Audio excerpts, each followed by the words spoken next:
malu ya. Jadi begini, yang berhak menerima zakat itu kan sudah pasti ya. Yang disebutkan dalam surat At-Taubah ayat 60. Bismillahirrahmanirrahim. Innamas shadaqatu lil fuqara wal masakin wal 'amilina 'alaiha wal mu'allafati qulubuhum wal gharimin wa fi riqab wal gharimin fi sabilillah wa ibnis sabil.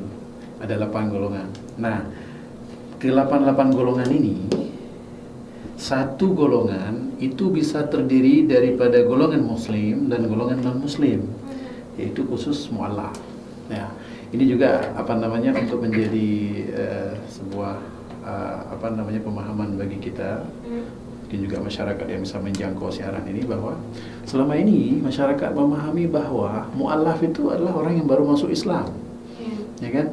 Atau yang terima je ke orang mu'allaf, orang yang bandang Islam, orang bandang Islam. Sebenarnya mu'allaf itu bukan hanya orang yang baru masuk Islam.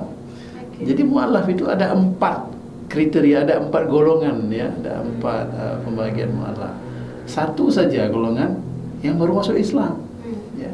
Jadi apabila ada mu'allaf lain yang membutuhkan kepada bantuan, kita kasih contoh satu misalnya adalah mu'allaf dari golongan non-muslim yang sangat diharapkan keislamannya. Katakanlah dia tokoh kafir umpamanya kan. Dia sangat berpengaruh. Kalau ini orang bisa dilunakkan hatinya masuk ke dalam Islam, itu sangat diharapkan dan dia boleh menerima zakat. Nah, intinya dia bukan Islam kan? Nah, jadi orang, kalau pertanyaan tadi, bolehkah orang non-muslim menerima zakat? Boleh, dari golongan mu'allaf yang non-muslim, bukan mu'allaf yang satu tadi, mu'allaf yang baru masuk. Mu'allaf yang baru masuk memang dapat jatah dia sebagai mu'allaf. Kemudian ada mu'allaf yang non-muslim. Sementara yang fakir, yang miskin, ibnu sabil, fisabilillah, riqab dan sebagainya, itu memang muslim lah. Jadi tidak diberikan kepada yang miskin non-muslim. Jadi kalau memang ada orang non-muslim miskin, itu ada instrumen lain yang perlu dibantu. Boleh bantu mereka, tapi tidak dari sumber zakat. Orang Islam kan banyak sumber lain, sedekah, ya sumbangan-sumbangan yang lain apapun namanya, bisa diberikan untuk membantu mereka yang non-muslim. Tapi kalau mu'allaf itu boleh yang non-muslim, khusus kepada yang seperti tadi bahkan dari kepala sukunya ya, yang sangat diharapkan keislamannya. Jadi seperti itu. Saya menarik yang disampaikan Pak Said tadi ya, atau yang ditanyakan sama Vita tadi, atau yang selalu berkembang. Ini sebagai tambahan dari tadi, saya ingin menambahkan sedikit komentar ya. Terasa sekali ketika ada acara talk show seperti ini atau ada kajian-kajian zakat, jadi masyarakat selalu menuntut lebih banyak, menuntut lebih besar. Bisakah zakat mengentaskan kemiskinan, kan begitu? Bisakah zakat itu merecovery ekonomi masyarakat? Sehingga orang-orang yang mengolah zakat ini jawabnya antara ragu dengan yakin, begitu kan? Sebenarnya kalau kita melihat secara konseptual memanglah begitu. Secara konseptual memang zakat itu bisa mengurangi kemiskinan, karena memang konsepnya dilahirkan seperti itu supaya terdistribusi seluruh pendapatan.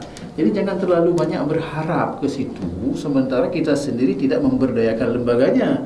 Misalnya, jadi kadang-kadang kita terlalu semangat di dalam, apalagi muzaki kan, terlalu semangat di dalam menuntut zakat agar dapat mengentaskan kemiskinan. Sebenarnya muzaki sendiri nggak bayar zakat ke Baitul Mal kan. Kita berharap ini agak adil lah. Jadi ketika masyarakat bertanya tentang peran Baitul Mal seperti disebutkan tadi, atau peran lembaga zakat memiliki peran yang sangat besar, strategis dalam mengurangi angka kemiskinan, masyarakat juga harus memberdayakan Baitul Malnya. Jadi bayar zakat ke Baitul Mal dong, jangan bayar zakat ke tempat lain atau nggak bayar zakat. Nuntut zakat mengentaskan kemiskinan. Itu kan terbukti tadi zakatnya masih kecil, sementara masyarakat yang harus diberdayakan sangat besar. Tapi sebagai sampel yang sudah disebutkan Pak Said tadi dengan program-program yang telah diluncurkan oleh Baitul Mal, itu secara konseptual memanglah berhasil, seperti itu, dan secara kenyataan juga berhasil, bisa diteliti ya, walaupun tingkat keberhasilannya itu tidak terlalu signifikan, tapi memang berhasil.